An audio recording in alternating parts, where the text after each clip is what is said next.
它被称为中国监狱腐败第一案。从1996年1月到2001年3月，大连监狱共有175名犯人因为给监狱做了贡献而被减刑、假释或保外就医，折合人民币共计707万元。这700多万居然都不入账，除了一小部分因为监狱的基础建设和其他业务开支以外，其中绝大多数都被监狱的领导挪用挥霍。据事后统计，这个监狱共有55个人存在违法违纪问题，其中甚至有一个女狱警自愿成为一名在押犯人的情妇。作为中华人民共和国成立以来监狱系统人数最多、职务最高、影响最坏的犯罪案件，这个监狱甚至曾出现过死刑改成精神病的离谱事件。这个监狱是如何在监狱长的带领下一步一步走向堕落的？案子又是如何破获的？我们应该从中吸取什么教训呢？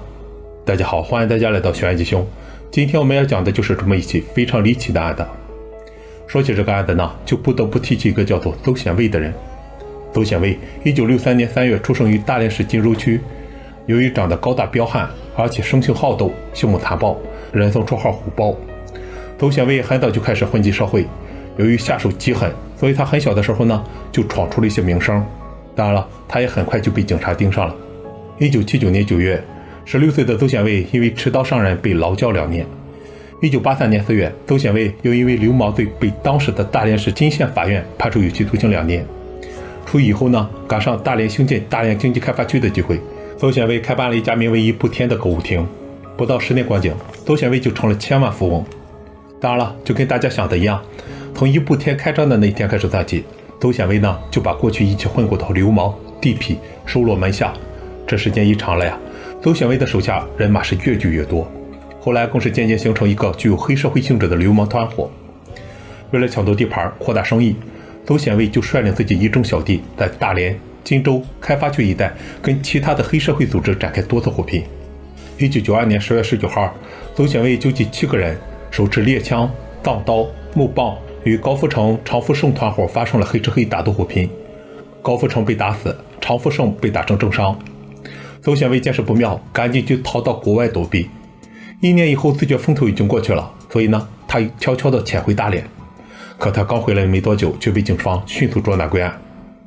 由于知道自己身病命案，所以在押期间，邹显卫向看守所的管教检举，同监视羁押的另一个犯罪嫌疑人有着更深的案底。警方寻此线索，破获了一个大案。后来，大连市中级人民法院在审理这个案子的时候呢，对他的检举揭发重大立功表现给予了肯定，但同时认为邹显卫致人伤亡的枪支下落不明，他没有如实交代，说明其没有真诚悔意，因而不能减轻处罚。1995年11月6号，邹显卫因为杀人被辽宁省高级人民法院判处死刑。但是鉴于邹显卫揭发他人的犯罪行为，破获了一起重大的案件，属重大立功，应依法从轻处罚。最终判定邹显卫死刑，缓期2年执行，剥夺政治权利终生。审判结果下来以后，邹显卫并没有立即投送到辽宁省瓦房店监狱服刑，而是因为结核病住进了大连监狱医院。他的目的呢是想方设法留在大连监狱。至于原因也很简单，毕竟这是他自己的地盘，有个大事小事的呢也比较好照应。为了能争取到进一步的关照，邹显卫通过朋友介绍和大连监狱狱政处副处长杨福玉打上了关系。在大量金钱的收买之下，杨福玉很快就和邹显卫成为无话不谈的铁哥们儿。见到时机成熟以后呢，邹显卫就向杨福玉表示自己想留在大连监狱服刑。杨福玉说这事只有监狱长谢红军说了算，除了他谁也不合适。在对方的再三央求之下，杨福玉最终还是松了口，他许诺会帮忙给他引荐一下。得到这句承诺以后，很快邹显卫就把自己最铁的朋友介绍给了杨福玉。他说这个事呢，我都跟老葛说好了，一切由你和老葛一起去办，拜托你们了。老葛是大连一家开发公司的总经理，和邹显卫有着非常过硬的交情。几天以后呢，在杨福玉的安排下，老葛出面请谢红军吃饭。席间，老葛就跟谢红军提了一嘴说，我一个铁哥们儿名叫邹显卫，他呢想留在大连监狱，您看这事好不好办？可谢红军是个什么人？他听了这句话以后呢，根本就没给任何回应，只是把这个话题给岔了出去。老葛是个社会人，啥世面没见过呀，所以他第2天就给谢红军送去了5000块钱现金。谢红军收下钱以后，马上就投桃报李，他迅速安排手下心腹办理好了将邹显卫服刑地点转到大连监狱的所有手续。可能有人会觉得呀，怎么才给了5000块钱就办了这么大一件事呢？这里我需要说一句哈，当时咱们国家的经济水平不高，这5000块钱都算得上是一个中产阶级一年的总收入了。所以在当时呀，5000块钱真的不是一个小数了。1996年4月3号，邹显卫如愿以偿地转到了大连监狱。邹显卫也很会来事儿，所以在他转入大连监狱的第2天，他就带着自己老婆以及那个葛老板，在当时最著名的大酒店摆下了一大桌山珍海味，专门宴请杨福玉和监狱长谢红军。在美女、酒精和金钱的刺激之下，谢红军居然开始和邹显卫以兄弟相称。不久之后，杨福玉给邹显卫聊天的时候，偶然提起了一件事。他说监狱长刚从外地调回来没多长时间，一大家的人居然还没房子住。邹显卫一听就明白啥意思了，他二话不说，当场就给老葛打了个电话。很快，老葛就在离大连监狱不远的地方找了套80多平米、2室1厅的房子，以最快的速度简单装修了一下。哪知道谢红军去看了以后呢，居然表现得非常不满意。邹显卫一听这话汗都下来了。于是他马上又加了2倍装修费，对这个房子进行精装修。谢红军这才勉强住了进去。这样一来，邹显卫在谢红军心目中的分量就变得举足轻重起来。当时只要不是太过分的需求，谢红军都会给予满足。1996年秋天，为了改善裁员紧张的状况，大连监狱成为了一家名为信士达的公司。公司一成立呢，谢红军就把邹显卫给调了过去，随即任命其为劳改纪检委员会主任，负责公司的主要业务，为监狱创收。邹显卫之前在社会上经商多年，所以他的结交非常广，他只需要打几个电话就能揽到很多活。当然了，其中有一大部分利润直接就进了谢红军的口袋里。这样一来，邹显卫就成了监狱里最特殊的一个犯人。虽然是一个有命案在身的死刑犯，但实际上呢，他却可以不用参加任何劳动。他的老婆孩子甚至可以跟回自己家一样，隔3差5就到监狱探监，每次狱方都是热情招待。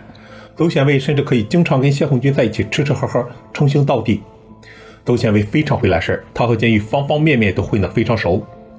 当时他不但不用剃光头，不穿囚服，还可以天天穿着西装，开着大奔驰，自由地进出监狱大门，甚至还能在监狱里运筹帷幄地指挥他的黑社会团伙继续发展。有时候想女人了，他还可以打电话召妓，并利用谢红军的奔驰车来回接送。谢红军还曾向于景波特别交代过，邹显卫出监狱的事儿由你全权负责。于是不管什么时候邹显卫想出狱，只需要打一个电话，于景波便开着车将他送出监狱。于景波甚至向干警特别交代过，他说别的犯人该管管，但邹显卫除外。就是在这样的层层关照之下，邹显卫显得更是有恃无恐。在大连监狱里，不光犯人怕他，就连狱警也怕他。1997年春节前，谢红军突然把邹显卫叫到面前，聊天期间，他突然来了一句：“显卫啊，你看我这大哥当的，眼瞅着要过年了，可我手头上1分钱也拿不出来呀。”邹显卫立马就明白了啥意思，第2天一大早就将10万块钱现金偷偷交给了谢红军。谢红军收下钱以后呢，十分领情，他直言说以后有任何需求可以直接找他。邹显卫随即就表示自己跟其他犯人住在一起，吃不好睡不好。谢红军也没有怠慢，他当即就安排下属将这作为一件大事来办。不久之后，一套客厅、卧室、沙发、彩电、冰箱、空调、VCD 和外线电话一应俱全的独门独院的房子就给邹显卫准备好了。对此，谢红军说是方便邹显卫洽谈业务，为监狱创收。不光这样，邹显卫的卧室里还安着一个叫人的电钮，只要邹显卫一按电话，隔壁房间里2个作为邹显卫亲大人的犯人就应声过来听他的差遣。就连监狱的干警也经常给邹显卫买粮买菜。最让人觉得不可思议的是服侍邹显卫的活居然还要在犯人之间竞争上岗。因为这些人很清楚呀，跟着邹显卫不仅可以不用参加其他劳动改造，还能减刑。当然了，这2个人后来也都如愿以偿，事后大连监狱果然如约给这2个犯人记功减刑。有一些跟邹显卫关系处得比较好的狱警也或多或少从他那里得到了很多好处。不光这样，为了不使虎豹家丑外扬，大连监狱极尽所能地对付大墙外的监督。一旦检察院、司法局、政法委和人大等部门来人的时候，他们就会把邹显卫安排到不同牢房，在对上汇报一切正常。就这样，邹显卫在大连监狱内逍遥了好几年的时间。当时邹显卫在狱里的霸气十足，俨然一个牢头老大，他可以随意打骂体罚其他病人，就连新进来的犯人都必须要拜见这个监狱中的老大。对于那些不懂规矩、不来表示臣服的那些人，必定会大吃苦头。后来邹显卫甚至可以代为办理减刑，假释、保外就医和异地关押等等，所有的条件都是明码标价。他当时给的承诺是，只要钱一到位，事儿一定能办得漂漂亮亮。据事后统计，在邹宪为自己保外就医的这几年时间里，他总共为数十名犯人代办了这个手续。面对有能力、有手段、有地位的邹宪为，该监狱内一个女狱警甚至不顾自己是有夫之妇，以为人母，荒唐地坠入了邹宪为的情网，成为了对方挥之即来的铁杆情妇。自此呢，邹宪为在狱中享受的待遇已经达到了登峰造极的程度。1997年7月，邹宪为又向监狱长谢鸿钧提出了减刑要求。一听到这儿，谢鸿钧虽然还有点犹豫，但他又不能不考虑邹宪为的要求，毕竟从他那里捞的好处已经不是小数了。最后他找了一众心腹，专门开会研究如何帮邹宪为减刑。在邹宪为的授意下，狱警波仅有1夜时间就伪造了7倍的服刑表现考核、立功表现等材料。其中一份立功表现的材料伪造了邹宪为在1997年5月5号狱中车间着大火的时候呢，带领犯人奋力扑灭大火，避免了重大损失等等谎言。当然了，狱中确实发生过这么一场大火，但当时邹宪为根本不在监狱里，他当时正在大连市里潇洒，怎么可能参与了救火呢？材料里还写道，该犯人在4大队劳动改造中服从管理和分配，积极肯干，不怕苦不怕累，很好地完成了各项生产任务。由于表现突出，这个犯人于1990年被表扬3次，记功1次，年底被评为改造积极分子。1997年被表扬2次，记功2次，记大功2次。在海量减刑材料的加持下，在谢鸿钧的极力推荐下，邹宪为于1997年12月10号被批准由4缓减刑为17年。这次减刑让邹宪为喜出望外。为了感谢监狱长的关照，1998年春节前，邹宪为隆重宴请了谢鸿钧，并在席间将装有10万元人民币的纸袋塞给了谢鸿钧。此后，邹宪为走出监狱的次数更多，但谢鸿钧对邹宪为在社会上胡作非为的事不管不问，听之任之。有了谢鸿钧这把尚方宝剑的庇护，邹宪为呢变得更加大胆起来。在他的遥控指挥之下，他的黑社会团伙也更加疯狂，连取的非法财货也更加多了起来。1999年春节前，谢鸿钧给身在监狱以外的邹宪为打电话，以暗示的方式索取保护费。随即邹宪为就按规矩奉上了一袋装满15万元现金的红包，谢鸿钧依然是照单全收。随后呢，谢鸿钧又授意监狱有关人员为邹宪为编造加分考核的材料，给他申报省劳改积极分子。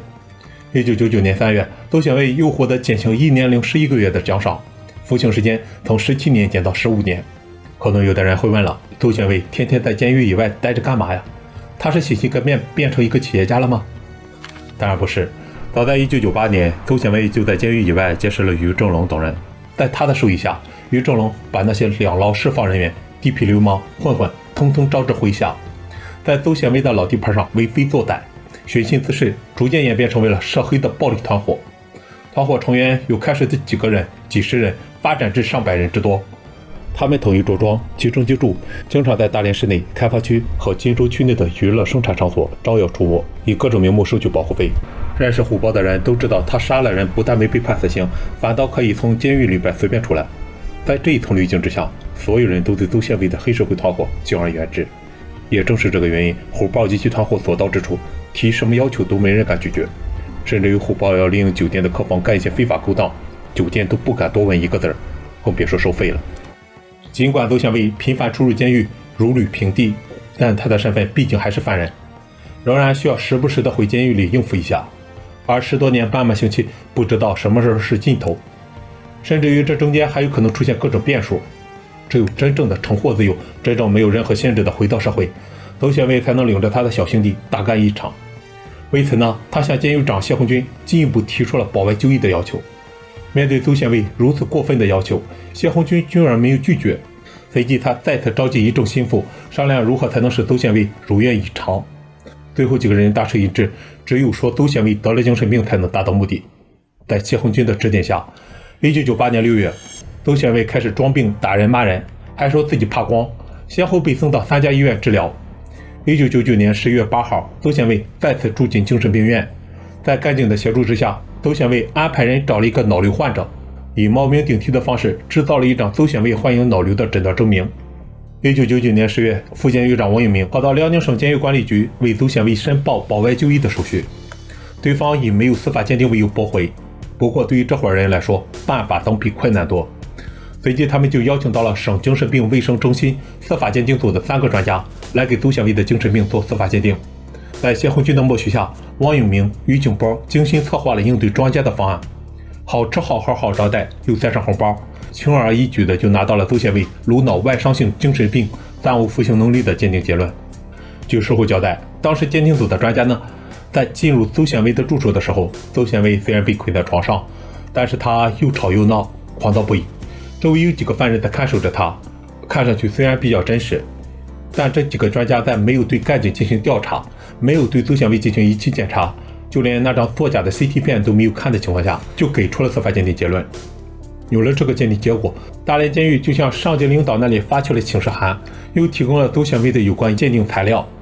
这次由于准备的非常充足，所以他们很顺利的就得到了批复。2000年3月21号，邹显伟获准出监保外就医。当天，邹显伟就坐着奔驰回到了家。自以为彻底恢复了自由的邹显伟气焰更盛，他开始带领自己一众小弟竭力扩大自己势力范围。这一次，他下手更狠。2000年4月7号中午，虎豹邹显伟率领几十个小弟乘多辆出租车杀向大连经济开发区维也纳洗浴中心，跟另一个团伙交手的时候呢，邹显伟手持猎枪向2个人连开2枪，致1死1伤。这个案子在社会上造成非常恶劣的影响。当天晚上，警方派人见谢红军，通知他，如果邹显伟回监，因为其涉嫌新的犯罪，要严加监管。谢红军闻听此言，惊出了一身冷汗。他随即命令干警找回邹显伟。在谢红军的办公室，邹显伟欺骗他说，只是一起去的人参与了打架，自己并没有动手，没有多大事儿。谢红军信以为真，不过为了稳妥起见，他是又把邹显伟藏在警车的后备箱里，带出了监狱。临行以前，他再三叮嘱对方一定要轻装简从，改名换姓，在荆州等地躲藏起来。但法网恢恢，疏而不漏。2001年3月份，在全国声势浩大的严打斗争中，公安机关终于将邹显伟、于正荣等人捉拿归案。由于行为太过恶劣，法院判定邹显伟死刑，并立即执行。宣判以后呢，这个案子才第一次传到上级领导耳里。他们听闻这个案子详情以后呢，拍案而起，随即指示一定要刀下留人，这个虎豹现在不能杀，要彻底查清此案背后的东西。当天晚上，邹显伟就被专车送到了沈阳市进行询问。经过艰难审讯，邹显伟交代了一众监狱领导充当他保护伞的事实。随后不久，监察机关对相关涉案人员进行了逮捕，并给予了相应判罚。